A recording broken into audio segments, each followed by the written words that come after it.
Mengisi bulan Ramadan dengan kegiatan positif, ratusan siswa di SMP Negeri 3 Palembang mengikuti pesantren Ramadan di sekolah. Kegiatan ini diisi ceramah agama, lomba islami, serta pengumpulan zakat fitrah untuk menanamkan nilai religius dan kepedulian sosial siswa.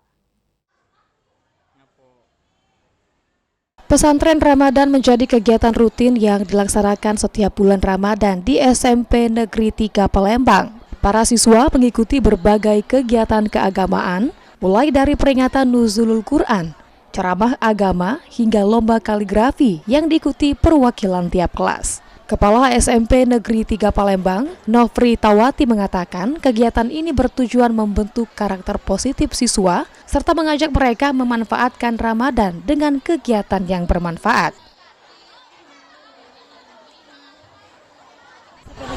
Setiap tahunnya kami selalu melaksanakan kegiatan pesantren Ramadan.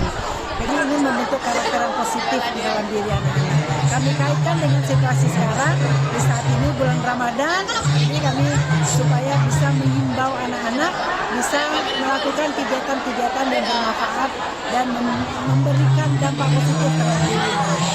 Selain kegiatan keagamaan, sekolah juga menerima zakat fitrah dari siswa untuk disalurkan kepada siswa yang membutuhkan. Melalui kegiatan ini, sekolah berharap siswa tidak hanya mendapatkan ilmu agama, tetapi juga memiliki kepedulian sosial terhadap sesama. Muhammad Aidil, PAL TV.